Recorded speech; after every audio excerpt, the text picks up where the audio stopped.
Entonces, hoy iniciamos con el capítulo 2 de Filipenses y el tema principal de Filipenses 2 tiene que ver con la exhortación a la unidad basada en el ejemplo de Cristo de humildad y sacrificio. El tema principal de Filipenses 2, se lo voy a preguntar el domingo: exhortación a la unidad basada en el ejemplo de Cristo. ¿Lo tienen? Esta es una carta, miren, bien tremenda. La verdad que yo les decía a alguien, miren, Dios me está hablando tremendamente a través de esta carta.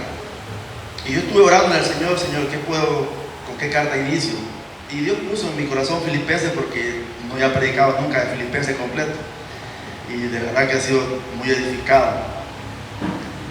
Y aunque la iglesia de Filipo era un ejemplo en muchos puntos, Pablo en algunas ocasiones elogia a la iglesia, ¿te acuerdas? Elogia a la iglesia de Filipo. Había, sin embargo, algunas diferencias en la iglesia de Filipo. No era todo perfecto, como toda iglesia, ¿verdad? No era todo perfecto, porque obviamente estaba conformada por un grupo de cristianos como usted y como yo, que somos imperfectos, que estaban siendo cada día santificados. Pero había algunas diferencias con dos mujeres, que lo vamos a ver más adelante. Eso está en el capítulo 4, que era Evodia y Síntique. Eso lo vamos a encontrar más adelante donde llegamos a Filipenses 4, que está en Filipenses 4, versículo 2. Estas dos mujeres tenían una diferencia, y no eran cualquier mujer, es decir, eran cristianas, y eran personas que habían combatido la fe con Pablo, y eran personas que estaban luchando y tenían sus diferencias. Y es precisamente lo que el apóstol Pablo va a tratar en el inicio de Filipenses 2, con la causa y la cura de estos problemas.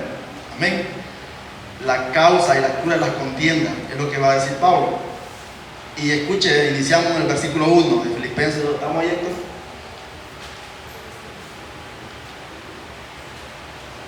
Por tanto, dice, si hay alguna consolación en Cristo, si algún consuelo de amor, si alguna comunión del Espíritu, si algún afecto entrañable, si alguna misericordia,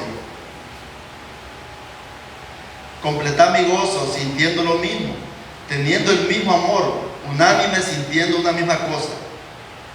Escuche cómo inicia Pablo. Por tanto, cuando las cartas en la Biblia, o las cartas de Pablo, o cualquier otra carta, ya sea de Pedro,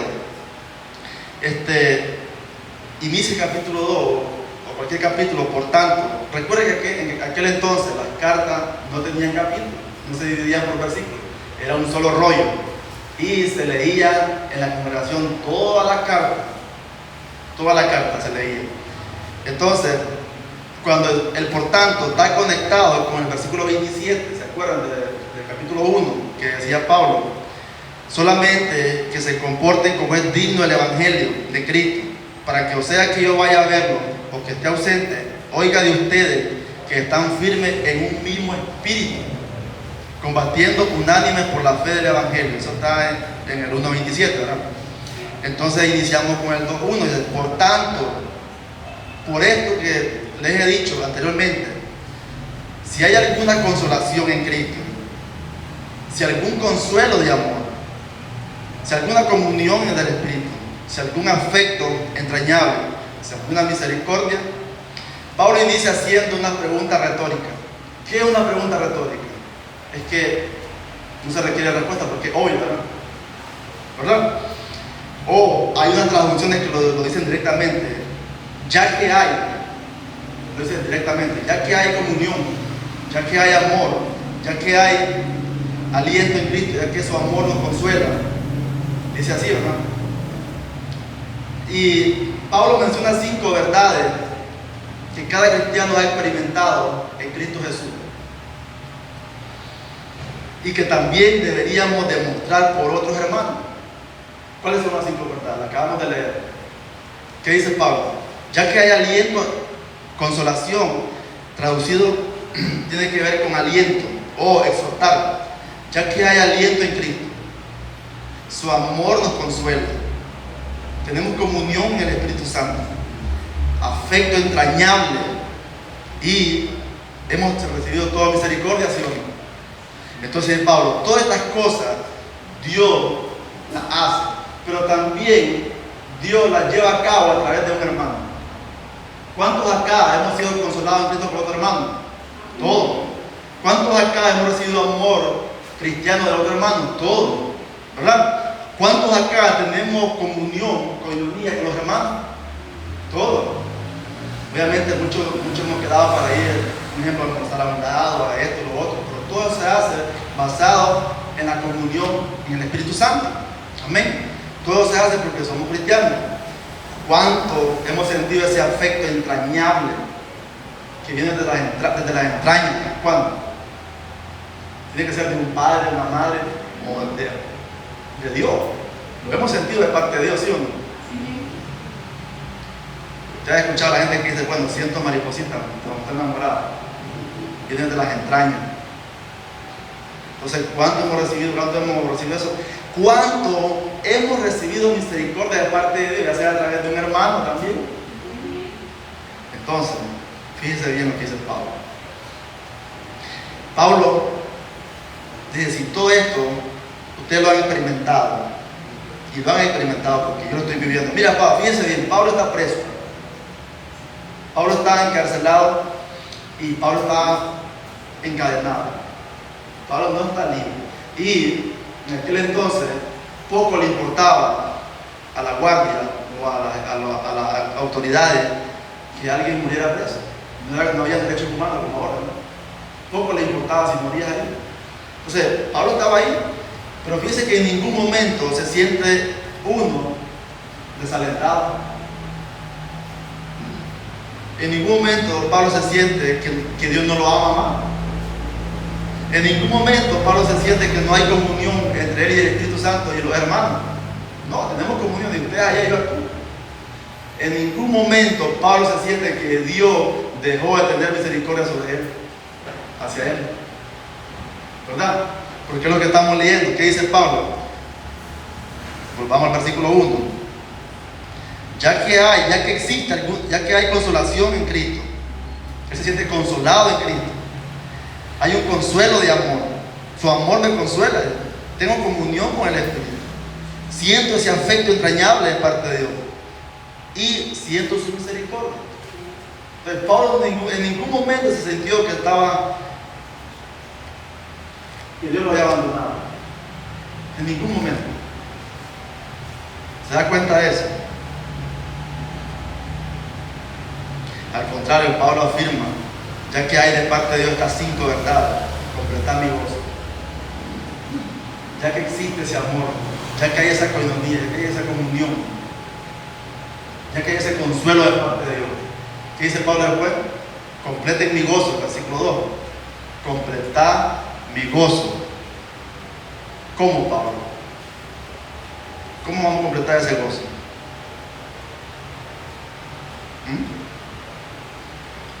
Pablo tenía gozo en medio de las circunstancias. Pablo era un hombre lleno de gozo. Y los filipenses sabían que Pablo estaba lleno de gozo. Y los filipenses habían dado mucho gozo a Pablo. Y él no lo niega, lo afirma. Ustedes me han dado mucho gozo. Pero ahora les pide que llene su copa de gozo hasta rebosar. Pablo está lleno de gozo ahí. Pero Pablo dice: completen o terminen de llenar o terminen de rebosar esa copa que está llena de gozo. Terminen. Y la pregunta es: Pablo, ¿pero cómo? ¿Cómo lo hacemos, Pablo? ¿Cómo podemos completar tu gozo? Bueno, él da la respuesta en el capítulo 2. Ahí está. Número 1, sintiendo lo mismo. Número 2, teniendo el mismo amor. Número 3, que estén unidos. Número 4, sintiendo una misma cosa.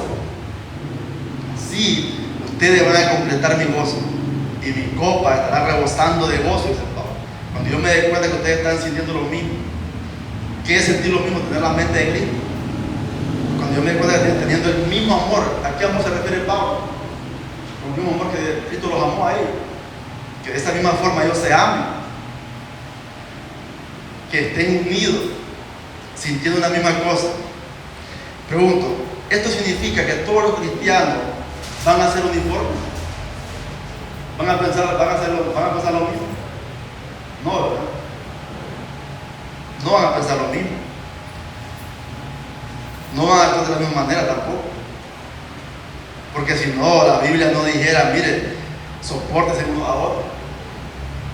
Porque cuando la Biblia dice sopórtense unos a otros, porque Dios sabe que no todos pensamos iguales, no todos actuamos iguales, que tenemos diferentes gustos en muchas cosas, y que yo quiero que esta cosa esté allá y usted quiere estar aquí.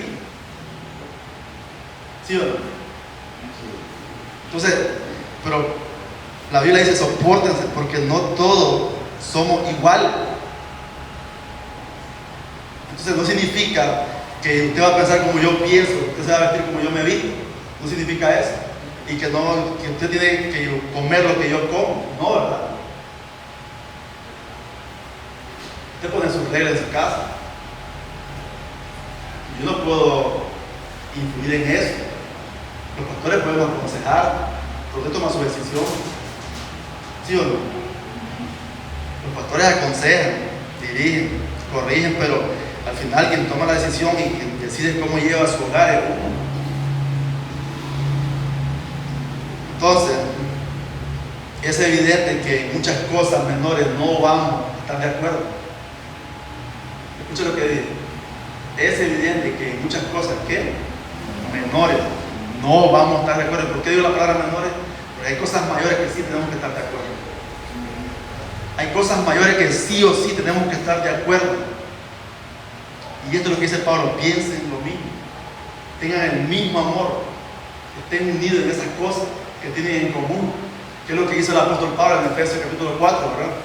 Es lo que dice Efesios 4:2. En los grandes fundamentos de la fe cristiana tenemos que estar de acuerdo, iglesia. No podemos estar en desacuerdo en eso. Efesios 4:2. Con toda humildad y mansedumbre, soportándonos con paciencia los unos a los otros en amor. Siguiente. Vamos hasta el 7. Solícito en guardar la unidad del Espíritu en el vínculo de la paz. Estamos hablando de unidad, ¿verdad? Hoy. Un cuerpo, un espíritu, como fuiste también llamado, en una misma esperanza de vuestra vocación. Un Señor, una fe, un bautismo. En esto no podemos fallar. En esto tenemos que estar de acuerdo sí o sí. Un Señor, una fe, un bautismo. Un Dios y Padre de todo, el cual es sobre todo y por todo y en todos. Pero a cada uno, aquí está la diferencia. Pero a cada uno de nosotros fue dada la gracia conforme a la medida del don de Cristo. Pablo es bien enfático en esta parte. Lo que tiene que ver para mantener la unidad. Número 1, vamos a ver más adelante, ser humilde. ¿Cómo ser humilde? Lo vamos a ver más adelante, pero pensando y nos ponemos de acuerdo en todo aquello que tenemos en común, que tenemos un solo Espíritu, que es el Espíritu Santo, que tenemos un solo Dios, que es Padre de todos aquellos que tienen el Espíritu de Santo, ¿verdad? Que tenemos un solo Señor y Salvador, que es Cristo Jesús. Tenemos una sola fe, que es en Cristo Jesús. Amén. Entonces, en eso tenemos que estar de acuerdo, sí o sí. Si no, no somos cristianos. Si no compartimos, no somos hermanos. ¿Estamos de acuerdo en eso? Ahora, segunda pregunta para el apóstol Pablo. Pablo, ¿cómo tenemos ese mismo amor? ¿Cómo sentimos ese mismo amor? El mismo sentir. ¿Cómo logramos estar unidos? Versículo 3. Volvemos a Filipenses. Volvemos a Filipenses. Nada hagáis por contienda o por vanagloria. Nada hagáis por contienda o por vanagloria. Nada en absoluto debería hacerse por rivalidad. Nada. El apóstol Pablo también dice: todo lo que haga, hazlo por amor al Señor. No hagas nada por rivalidad, por contienda o por envidia. Todo tiene que ser bajo el bendito amor del Señor Jesucristo, que es el Todo lo que hagamos tiene que ser basado en eso, de acuerdo en eso. Nada podemos hacer, nada deberíamos hacer por rivalidad, ¿sí o no? O por vanagloria. Nada de eso podemos hacer. Mire, estos dos, la rivalidad, la contienda y la vanagloria, son dos enemigos del cristiano. Son enemigos de la unidad del cristiano. Escuche bien. Son dos enemigos que tiene el cristiano para mantener unido, para mantenerse unido. La contienda, la rivalidad y la vanagloria. ¿Qué es la contienda? Alguien puede decir, recuerda que estamos en estudio bíblico hoy. ¿Qué es la contienda? Un pleito, llevar la contraria a otro por gusto, ¿verdad? Ambición egoísta número uno. Es una ambición egoísta. Es el deseo de ser el número uno, cueste lo que cueste. Ahora, ¿qué es la vanagloria? Jactarse de algo. Jactarse de algo, sabiendo que todo lo que tenemos viene de Dios. Jactarse de algo, o presumir, o alardear. Tiene que ver con la soberbia o exhibir. Vanagloria tiene que ver con lo que es vano, que es hueco. Yo he escuchado muchas veces a los chavales hablar, es que tengo tantos miles en un huevo. Entonces es vano porque es que soy millonario de tal huevo. Entonces, lo mismo es la vanagloria. ¿De qué sirve que seas tan famoso en este mundo si en el cielo nadie te conoce? Todo eso es vano. Alguien decía, ser famoso en Instagram es como ser millonario en Monopoly. De nada sirve la fama, de nada sirve el jactarse, el presumir, el alardear de algo. Somos tan frágiles que mucha gente puede acostarse y no amanecer más. Pudo haber quedado un montón de dinero ahí, propiedades, tantas cosas. Mucha gente con una caída quedaron inválidos, nunca más volvieron a caminar. Entonces no tenemos de qué vanagloriarnos nosotros, ¿verdad? No hay de qué. ¿Sabes cuál es el remedio de estas dos cosas? De la contienda y la vanagloria. Lo dicen en el final del versículo. Nada hay por contienda, por vanagloria. Antes bien, con humildad, estimando cada uno a los demás como superiores a él mismo. El remedio de la contienda, de la vanagloria, es la humildad. Lo dice la Biblia, no yo.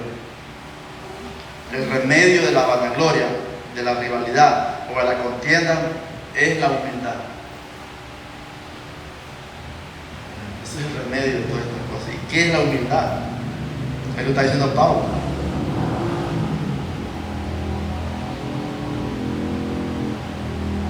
Estimando cada uno a los demás como superiores a él mismo.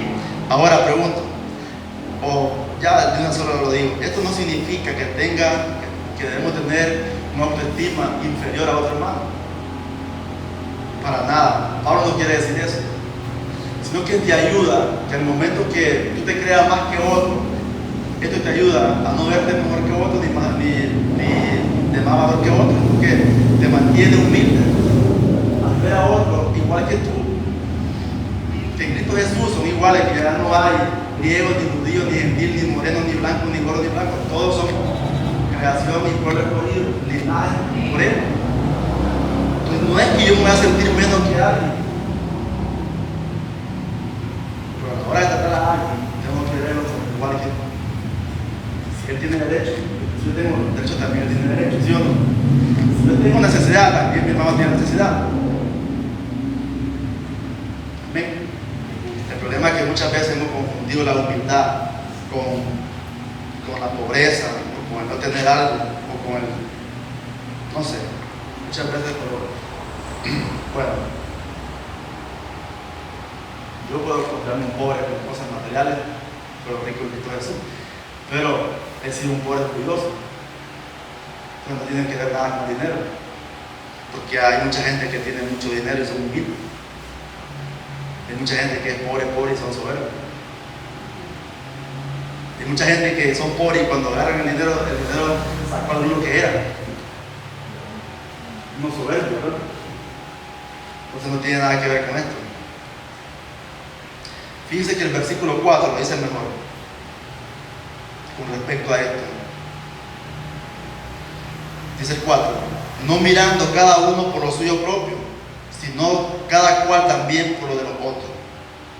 Entonces eso es lo que significa el versículo 3, la última parte que dice: estimando cada uno a los demás como superiores a él mismo.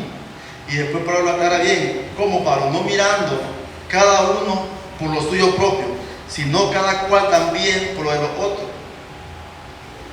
Entonces tiene que ver con eso, que estimemos a cada uno, estimando a cada uno a los demás como superior a él mismo, que deberíamos de vivir de una manera desprendida,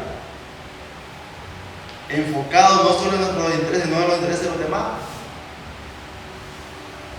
El cristiano no puede vivir como si sus otros hermanos no tuvieran necesidad de ir teniendo para bendecirlo y decirle Dios te bendiga y teniendo cómo bendecirlo. Yo ya les conté la historia de un pastor, ¿verdad? Cómo estaba orando por una necesidad que fue suplida por otro hermano. Y después se dieron cuenta que otro hermano también tenía necesidad y que ellos podían, pero ellos iban a orar por ellos. Y le decían, Dios te va a ayudar. Hasta que su esposa le dijo, nosotros podemos ayudar, tenemos la paz, ayudemos. Hasta entonces se dio cuenta que cada uno de nosotros somos instrumentos en las manos del Señor para la bendición a otras personas. Entonces eso es lo que quiere decir este versículo, que deberíamos de vivir de manera desprendida por los demás. Y eso cuesta, ¿verdad? Que no debemos mirar solo por nuestros intereses, sino también por los de los otros. Que no debemos de mirar por nuestros intereses, sino también por aquel que está pasando necesidad. No podemos vivir como viven los mundanos. Primero yo, segundo yo y tercero yo. Si mi familia tiene que comer, tiene que vestir, tiene techo, tiene lo que sea, ¿qué importa que no tengamos nada? Y así vive. Pero el cristiano no, el cristiano es la luz y la sal de este mundo. Y no solo para llevar la palabra de Dios, también para bendecir. Usted sabe cómo en un momento Roma fue cristianizada. Cuando venían estas pandemias como el COVID, toda la gente se iba y abandonaban sus enfermos y los cristianos se quedaban ahí para lavarlos, para curarlos, para estar ahí pendientes de ellos. Porque ellos habían entendido que si para ellos, para morir, si ellos morían era ganancia. Entonces no se iban, se quedaban ahí y muchos se sanaban. Entonces, obviamente los que se sanaban se convertían al Señor, ¿sí o no?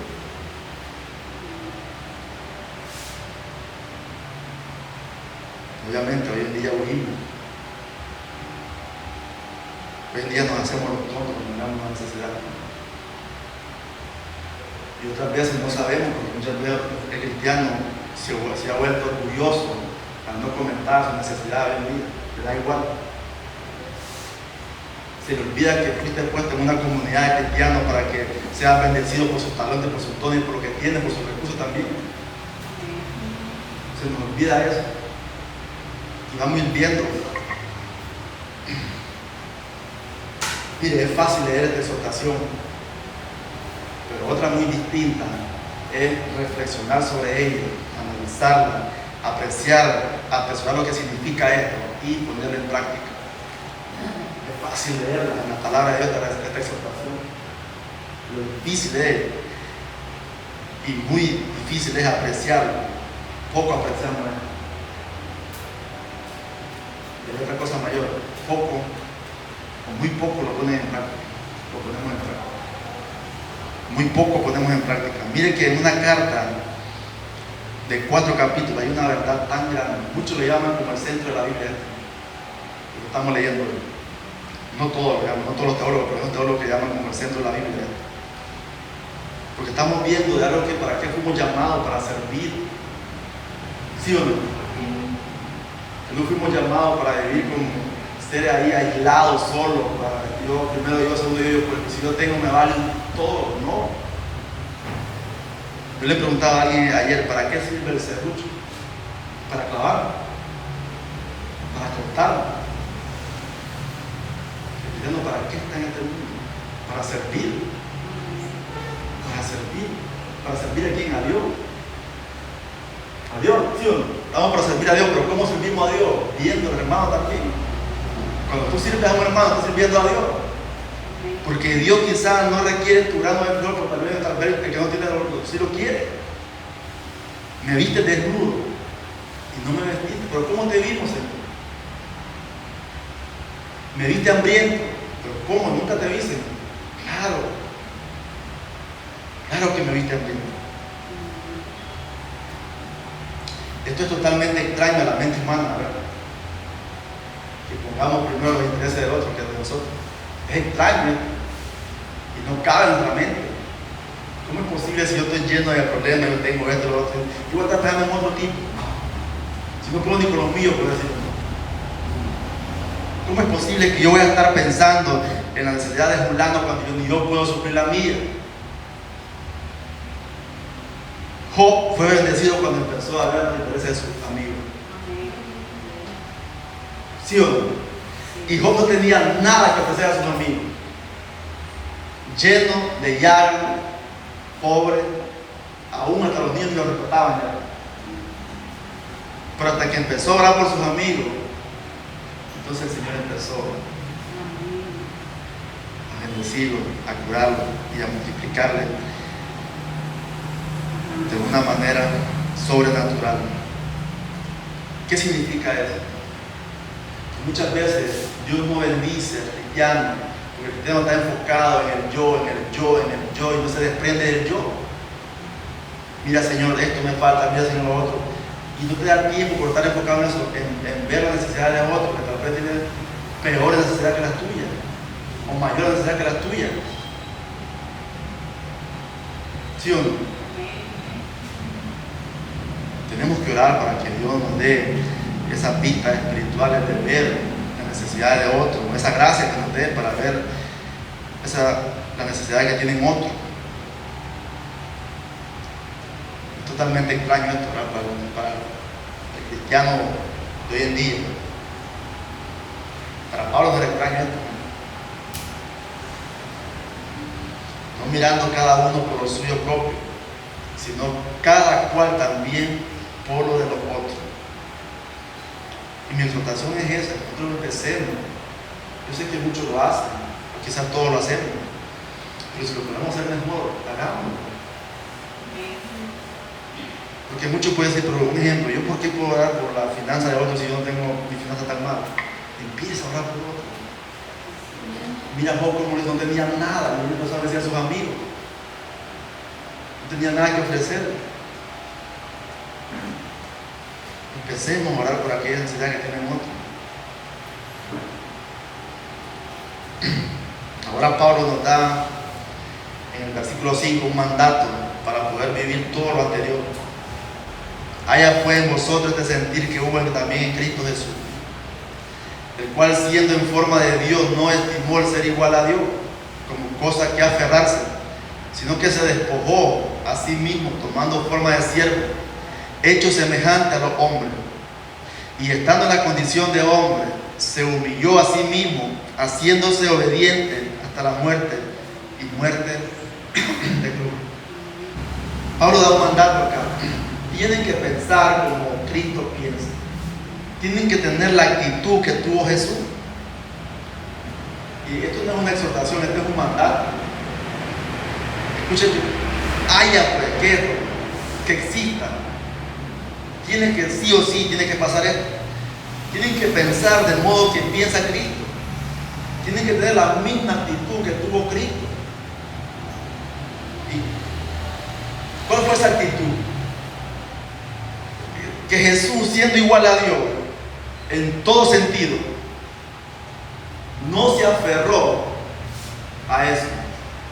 No se aferró a esa igualdad. No se aferró a los privilegios y derechos que tenía como Dios. Escucha bien, Pablo quiere dar una enseñanza a esta gente. No es que está dando, no corregir nada doctrinaria como decíamos la semana, no, que está enseñando porque hay un problema con Evodia y Síntique y que ya puede causar división, problema, una raíz de amargura en la iglesia. Entonces Pablo quiere darle una exhortación a través de la vida de Cristo. Dice, haya en ustedes este sentir que hubo en Cristo Jesús, el cual, estando en forma de Dios, no es que tenía la forma de Dios, sino que era igual a Dios, que es Dios, que era Dios. Él no se aferró a esos privilegios y derechos que tenía como Dios. No, ¿verdad? ¿Qué hizo más bien?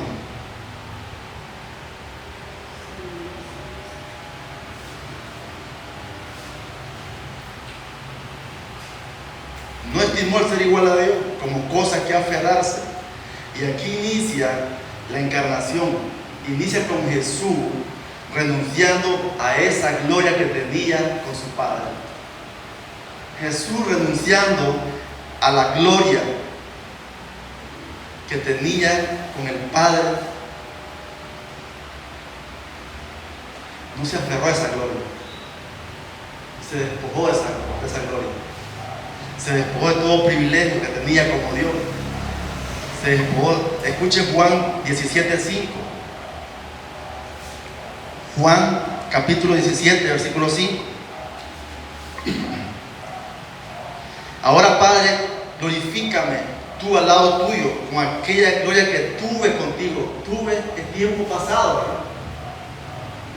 Ahora pues, Padre, glorifícame tú al lado tuyo con aquella gloria que tuve contigo antes que el mundo fuese, antes que todo fuera creado. Dice, tenía una gloria con el Padre. Pero ¿por qué habla del tiempo pasado? Porque Él se despojó de eso para venir y humillarse y pasar todas las aflicciones como humano. Entonces, aquí inicia la encarnación de Jesús. ¿En cómo inicia? Despojándose de esa gloria y encarnándose, haciéndose hombre, humillándose a la condición de hombre. ¿Usted está copiando el mensaje hoy? Que Jesús, siendo Dios, se hizo humilde, es humilde. ¿Y cómo mostró la humildad que Él es? Despojándose de sus privilegios. No se aferró a eso. ¿Estamos entendiendo el mensaje? Y en el versículo 7 dice que se despojó a sí mismo, sino que se despojó a sí mismo tomando forma de siervo, hecho semejante a los hombres. Hecho semejante a los hombres. En lugar de aferrarse a su gloria celestial, en lugar de aferrarse a sus privilegios celestiales, Él se despojó a sí mismo de ellos. Se despojó a sí mismo de ellos. ¿Qué nos cuesta despojar a nosotros? Que nosotros nos aferramos a tantas cosas. Nos cuesta desprendernos de algo. Aún nos cuesta sacar el tiempo muchas veces para leer la palabra de Dios. Nos cuesta desprendernos de esto muchas veces. Aún para leer la Biblia nos cuesta desprendernos de esto.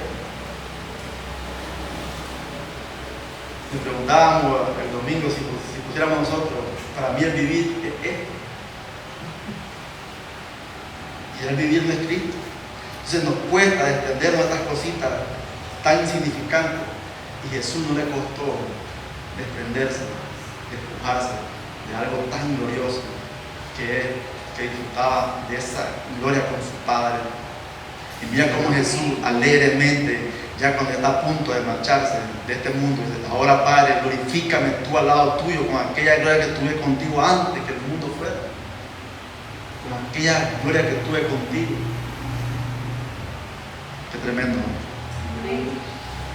En el griego el verbo despojarse es kenos, que de ahí se obtiene la doctrina o la teología cristiana, que es la kenosis.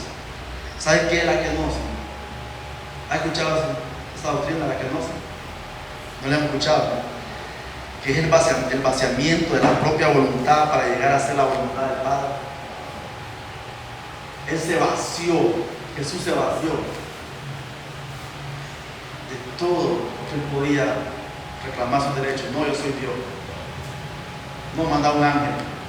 No, yo no puedo, no. Él mismo se vació en su propia voluntad. El Padre vio que había una necesidad de salvar a unos pecadores como tú y como yo. Y Jesús no dijo, pero ¿por qué Padre los ama a ellos? No, Él se ofreció, Él se vació, Él se despojó de eso. Se despojó de su voluntad para hacer la voluntad de quién? De su Padre. Se vació completamente. Se vació. Entonces lo que Pablo está diciendo es que Jesús se vació a sí mismo de los privilegios que eran suyos por su naturaleza. ¿Usted se imagina cuánto fue descendiendo Jesús? Descendiendo por amor a usted. ¿Se ha dado cuenta de cuánto lo ama el Señor? ¿Se ha dado cuenta que Él no puso ningún pero para venir a dar su vida y rescársela por la suya? Ningún pero. Él se ofreció, Padre, aquí estoy yo. Sí, pero que tienes que vivir como hombre, pasar necesidad. Aquí estoy yo, por amor. Sí, pero es que mira, tienes que ir a la cruz. Aquí estoy yo. Yo lo amo también.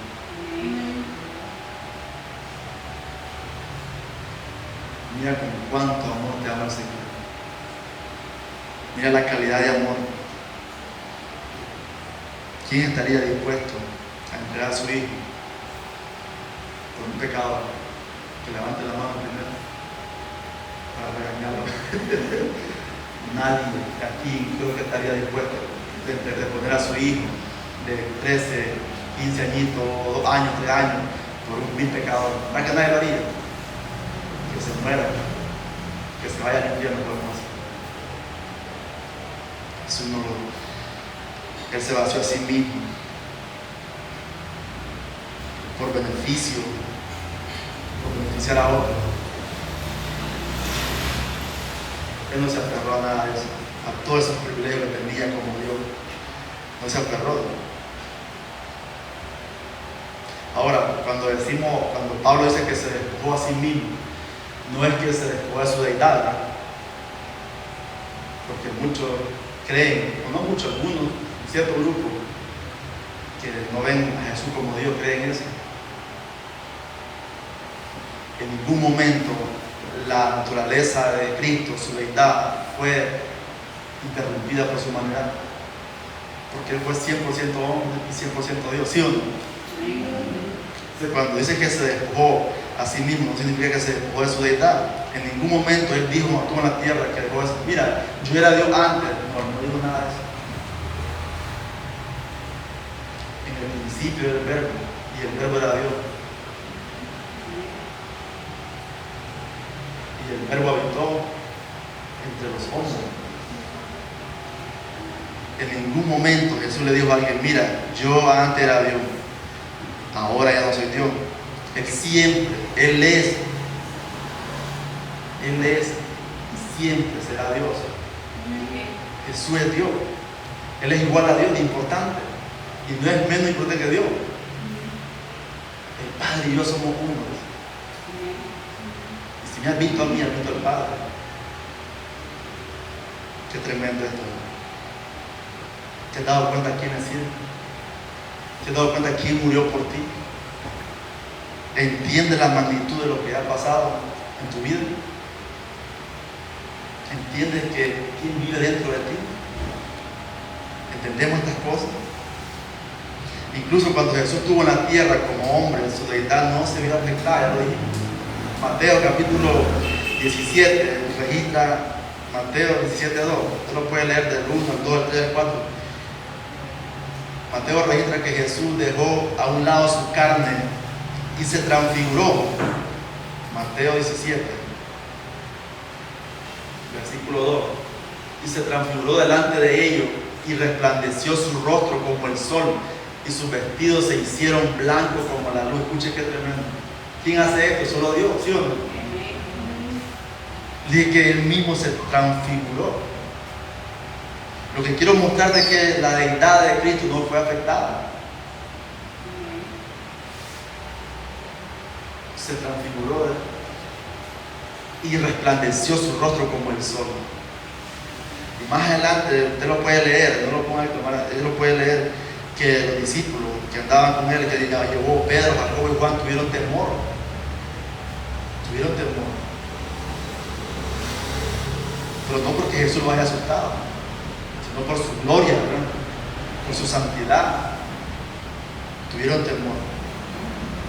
Aún cuando Jesús estaba siendo clavado en la cruz, no perdió su deidad y ahí estaba siendo 100% Dios. Aún cuando iba con la cruz cargando, iba siendo azotado, no perdió su deidad. Aún cuando tomó tu pecado, no perdió su deidad, era 100% Dios. Entonces no fue que se despojó de su deidad, se despojó de su privilegio, ¿verdad? El punto es que Él hizo a un lado su derecho, Él hizo a un lado su gloria, Él hizo a un lado su autoridad para venir a hacer la voluntad de ¿quién? De su Padre. Él hizo a un lado su voluntad, dice: yo renuncio a mi voluntad y voy a hacer la voluntad de mi Padre. Y Él habló de eso, porque yo no he venido a hacer lo que yo quiero hacer, no, yo he venido a hacer la voluntad, yo solo hago la voluntad de mi Padre. Y Él tenía voluntad, sí, tenía autoridad, sí, era Dios, es Dios, amén.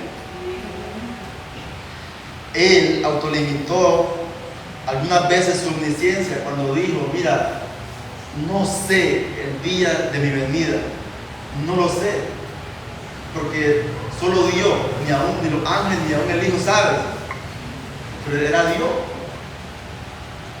porque autolimitó su omnisciencia también, porque no tenía derecho a revelarlo ni saber, porque estaba sujeto a la voluntad de ¿quién? De su Padre. Se autolimitó. Mira, Jesús autolimitó su omnipotencia, porque Él pudo estar en la cruz y pudo llamar a una legión de ángeles y lo hubieran salvado, ¿sí o no? Se lo dijo a Pedro: Pedro, ¿qué haces tú con eso? Por la oreja, creo que era Marco, ¿no? ¿Acaso yo no puedo orar a mi Padre y mandar legiones de ángeles que me rescaten? Tú estás loco, Pedro, ¿verdad? ¿No estás entendiendo por qué vine yo? Yo soy un siervo, mi voluntad está muerta, yo hago la voluntad de mi Padre. Y esta es la voluntad de mi Padre. Jesús se humilló, nadie lo humilló, Él se humilló a sí mismo. Él se humilló, Él quiso humillarse. Mira, en el cielo Jesús era rico, ¿sí o no? Dice la Biblia que Él se hizo pobre. Entonces, ¿qué significa? Que si se hizo pobre, ¿qué era antes? Rico. ¿El hijo de quién? Del dueño de la plata. Entonces se hizo rico. ¿Por qué? Por la causa de nosotros, por hacernos ricos aquí, a nosotros. Ahora cada uno de nosotros somos ricos en Cristo Jesús, con toda la bendición espiritual en los cielos. ¿Sí o no? Él se despojó a sí mismo. Pero mira, no solo se despojó, sino que tomó la forma de siervo, sino que se despojó, el versículo 7, a sí mismo, tomando forma de siervo, hecho semejante a los hombres. Él no solo se vistió de esclavo, o Él no actuó como esclavo, Él se hizo esclavo. Él se hizo esclavo. Él se hizo siervo. ¿Esclavo de quién? De Dios. Porque la voluntad de quién hacía? De su Padre. El esclavo de quién hace la voluntad? De su amo. Entonces, Él era esclavo de su Padre. Él estaba al servicio de Dios. Y Lucas 27:17, Lucas capítulo 22:17, donde dice: mas yo estoy entre vosotros como el que sirve. Lucas capítulo 22, versículo 17.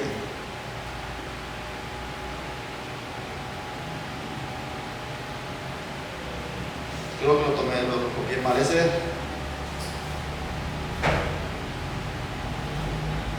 Lucas 22:17, pero lo copié mal.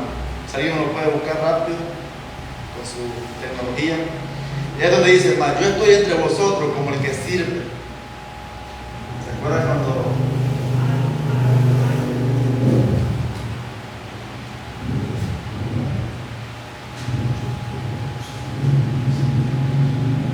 va poniendo Mateo 20, 28. Para mientras buscan sobre ese versículo, por favor, ya alguien me haga un favor. Donde dice, yo estoy entre vosotros como el que sirve.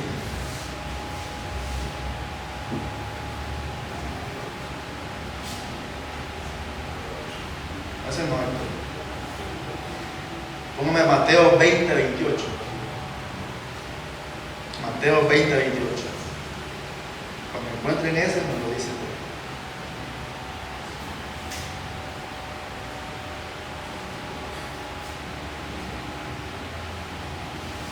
Estamos. Como el Hijo del Hombre no vino para ser servido, sino para servir y para dar su vida en rescate por muchos. ¿Qué estamos hablando? Que Jesús vino a servir. ¿Sí o no? ¿Y qué es lo que hace un esclavo? Sirve. Sirve a su amo. Entonces, Jesús dice, el Hijo del Hombre no vino para ser servido, sino para servir. Póngame los anteriores, 27 y 26, para que veamos por qué Jesús dice esto.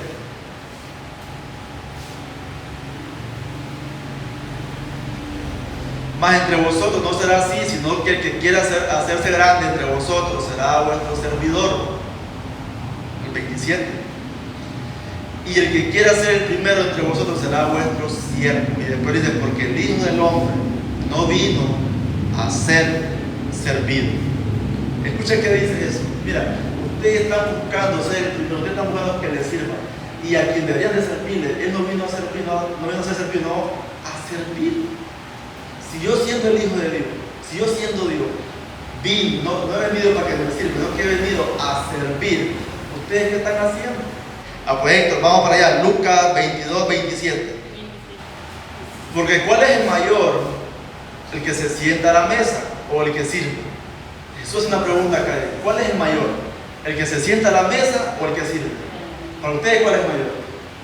Hoy en día, en la cultura actual, ¿cuál es el mayor? ¿El que está sentado a la mesa o el mesero? El de la mesa para nosotros, ¿verdad? ¿Por qué dice eso? Mas yo estoy entre vosotros como el que sirve, y Jesús es mayor que todos. Yo estoy entre vosotros como el que sirve. Y sirvió de una manera genuina y en verdad. Eso fue lo que hizo. Porque en una ocasión lavó los pies a sus discípulos, ¿sí o no? Lavó los pies a sus discípulos. Eso lo pueden encontrar en Juan capítulo 13, del versículo 4 en adelante, cuando Jesús lava los pies a los discípulos. Pónganlo ahí, por favor. Juan capítulo 13, versículos 4 y 5. Se levantó de la cena y se quitó su manto y tomando una toalla se la ciñó. ¿Quién camina con toalla? ¿No son los que sirven? La toalla representa el servicio, ¿no? Se levantó de la cena y se quitó su manto y tomando una toalla se la ciñó. Luego puso agua en un lebrillo y comenzó a lavar los pies de los discípulos y a enjugarlo, y a enjugarlo con la toalla porque estaba ceñido. ¿Cuál es el tema principal de hoy? ¿Cuál es el tema principal de hoy? ¿Qué es lo que estamos viendo hoy? ¿Cómo mantener la unidad? Y cómo dice Pablo que sintiendo lo mismo, teniendo el mismo amor, unánime, sintiendo una misma cosa, no haciendo nada por contienda o por vanagloria, antes bien con humildad, dice Pablo, estimando a cada uno a los demás como superiores a él mismo. ¿Qué fue lo que hizo Jesús? ¿Qué está haciendo Jesús aquí? Estimando a los discípulos. Y no es que los discípulos sean mayores que él, en ningún momento, ¿verdad? Cuando usted lava pie, en un sentido figurado, o sirve, no es que quien está sirviendo es mayor que usted. No es mayor que usted. Si me ponen los anteriores de estos versículos, usted se va a dar cuenta de lo que Jesús dice en el versículo 3, ¿qué dice aquí? Sabiendo Jesús que el Padre le había dado todas las cosas en las manos y que había salido de Dios y a Dios iba. Sabiendo Jesús de dónde provenía y hacia dónde iba, sabiendo quién es Él, se puso a servir. se puso a lavar pies. Es decir, que eso no quitaba nada de lo que Jesús era. Que se postrara delante de todo el mundo, donde los únicos que lavaban pies y servían así eran los esclavos. Porque cuando hacía esa función eran los esclavos, no era cualquier persona. Eran los esclavos que hacían eso. Entonces, sabiendo Jesús quién era Él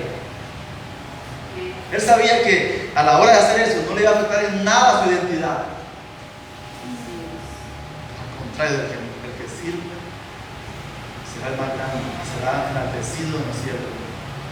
Es muy diferente a la regla de este mundo ahí, ¿verdad? Entonces, cuando tú sirves a alguien de una manera que no te puede recompensar, no te estás humillando, no te estás haciendo menor que él, no que estás haciendo la función por la cual veniste a este mundo y no va a afectar en nada tu identidad. Jesús también dijo que él no tenía un lugar donde reposar su cabeza, ¿verdad? El Hijo del Hombre no tiene donde reposar su cabeza. Nosotros tenemos cama, almohada, techo. Todo lo que Jesús tenía en su ministerio, usted sabe que fue prestado. Cuando usted comienza a leer los evangelios, nos damos cuenta que él siempre tuvo, todo lo que tuvo era prestado. ¿Dónde nació Jesús? ¿El lugar era de él? Fue prestado, ¿verdad? No era de él.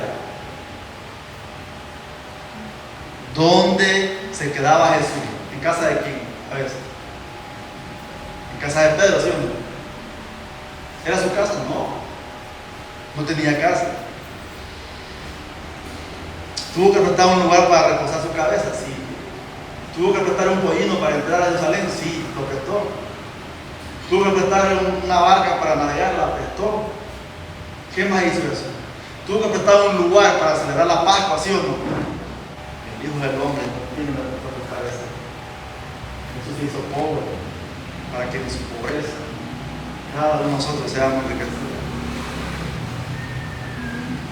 No vivió una vida de lujo porque no era para él eso. Jesús pudo haber vivido como el rey que es, una vida de lujo con todas las comodidades. Él pudo haber nacido siendo romano con muchos privilegios, ¿verdad? Como romano. Aún después que nace se va a vivir ¿a dónde? A Nazaret. Y aún cuando Felipe le dice a Natanael, mira, hemos encontrado a Jesucristo, el Salvador, al de Nazaret, a Jesucristo de Nazaret. ¿Qué le dice a Natanael? ¿Acaso puede salir algo bueno de Nazaret? ¿Qué bueno puede salir de ahí? Y de ahí salió el Salvador del mundo. De ahí salió el Hijo de Dios, el Rey de Reyes, Señor de Señores. Él pudo vivir en este mundo como el Rey que es, con todas las comunidades, con todos los lujos, pero no. Él sabía que todo eso es vanidad. Sabía que toda la riqueza aquí en la tierra es vanidad, porque no la puede llevar allá. Ahora, ¿qué le puedes ofrecer a alguien que es rico en los cielos? ¿Qué le puede ofrecer a este mundo? ¿Qué le puede ofrecer la riqueza a este mundo? ¿Qué? Sabía que era temporal. Y sabía que no vino a ser rico, no quería ser esclavo. Usted vino a ser cristiano.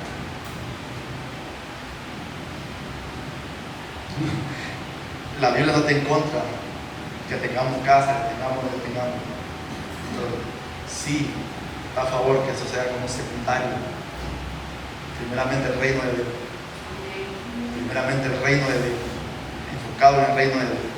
Los trabajos, todo lo que venga, todo es secundario. Primeramente es Dios. ¿Qué dice el versículo 8 de Filipenses 8?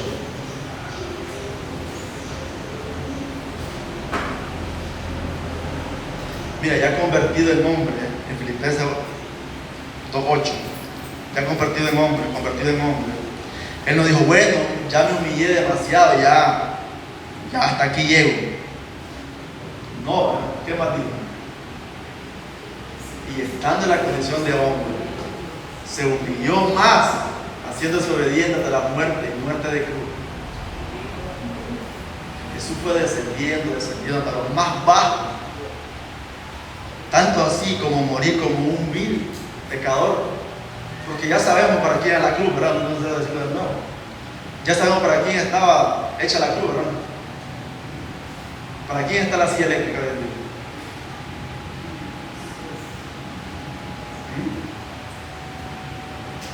Aquellos que ya no tienen remedio en la sociedad, aquellos psicópatas, asesinos, violadores. La cruz era para ese tipo de gente. Y Jesús no solo que, estando en la condición de hombre, voy a ir más abajo. Y fue y se humilló a la muerte de cruz. Y porque morir en la cruz era como maldito el que muera en una cruz. Todo esto lo hizo Jesús porque por amor a nosotros. Pero ¿por qué lo hizo?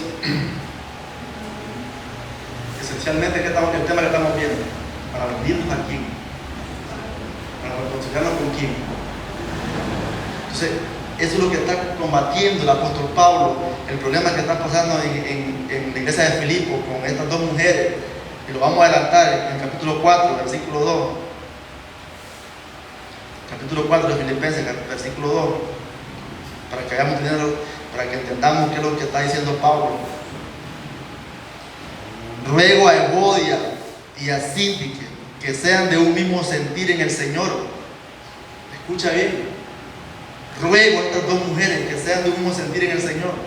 ¿Y cuál es el sentir que hubo en Cristo Jesús? ¿Cuál es el sentir que hubo en Cristo Jesús? Que no estimó el ser igual a Dios. Entonces yo ruego a estas mujeres que tengan el mismo sentir de Cristo, que se fijen en lo que hizo Cristo, que se humilló. Y Cristo es más importante que las dos mujeres, sí es más importante, ¿verdad? Vale más que las dos mujeres, sí vale más.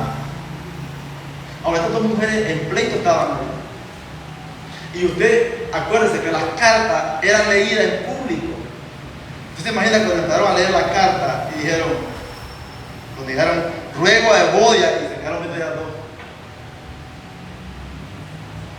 Lo dijeron en público, porque se leían en público, ¿sí o no? Se leían en público, en las iglesias se leían las cartas, y ahí salió el nombre de ellas dos. Dice Pablo, les ruego a todas estas dos mujeres que sean de un mismo sentir en el Señor. Asimismo, te ruego también a ti, compañero fiel, que ayude a estas dos que combatieron juntamente conmigo. Le dice a otro cristiano, a otro hermano, te ruego a ti también que les ayude, que seas de mediador entre ellas dos, que les ayude. Muchas veces nosotros más bien echamos leña, nos servimos de mediador. Entonces, ¿qué es lo que estamos viendo aquí, iglesia? ¿Qué es lo que estamos viendo hoy? ¿Cómo mantenemos la unidad? Teniendo el mismo sentir de Cristo. No nos creamos más que otros. Tanto tiene derecho mi esposa, también tengo yo. En el matrimonio hay roles, ¿verdad? El hombre de la cabeza, para bien, el hombre de la cabeza, la mujer la ayuda, pero el hombre no es más que la mujer. El hombre no es más que la mujer, ni el hombre se debe ver más que la mujer. Y en sentido general, los hombres no son más que las mujeres. El hombre no es más inteligente que la mujer. No, para nada. Entonces no podemos creernos mayor que otra persona, o mejor que otra persona. Allá fue nosotros de sentir que hubo en Cristo Jesús. Una vez más, el cual, siendo en forma de Dios, no consideró el ser igual a Dios como cosa que aferrarse, sino que se vació, se despojó a sí mismo, tomando forma de esclavo, hecho semejante a los hombres, y estando en la condición de hombre, fue más allá, haciéndose obediente hasta la muerte, y muerte de cruz. Él murió por los demás. ¿Quién está dispuesto a morir a su orgullo por un hermano? ¿Quién está dispuesto a morir a su orgullo, a su tiempo, a sus recursos muchas veces, a su sueño muchas veces, levantarte a orar a la medianoche por tu hermano, cuando Dios te lo pone en tu corazón? Muchas veces nos despertamos y Dios trae a tu memoria a alguien y no te levantas a orar, no nos levantamos a orar, porque no está cuesta. Yo no voy a decir que me levante, no hay que hacerlo, yo tengo que hacerlo.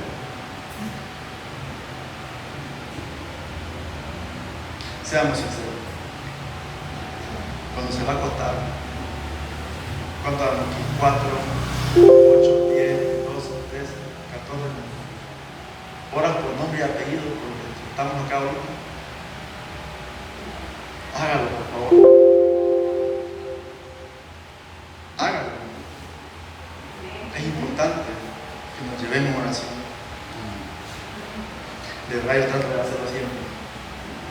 Y no solo por ustedes, por todo. Por lo que va Dios en mi mente, lo hago bien. Así que el domingo continuamos, con lo que Pablo está enseñando a la iglesia de Corinto, a la iglesia, no sé por qué de Corinto, de Filipenses. Es que les voy a contar, la verdad yo tenía pensado compartir Filipenses, Corinto, pero es extenso. Y cuando llegamos más adentro en la fe, llegamos más tiempo en la iglesia, vamos a iniciar la serie de Corinto. Y oré, para que Filipenses. Vamos a ver. Padre, te damos las gracias por tus palabras, Señor. Oramos para que de verdad haya ese sentir como en Cristo Jesús. Que nosotros se haga realidad ese sentir, Señor. Que nos despojemos del yo, Señor. Que no solo miremos por nuestras necesidades, Señor. Que también, Señor, miremos las necesidades de nuestros hermanos, Señor. Y no solo materiales, también espirituales, Señor. Que miremos por sus necesidades, que llevemos las cargas de otros, Señor, en oración, Señor. Que podamos ser la iglesia que tú quieres que seamos, Señor.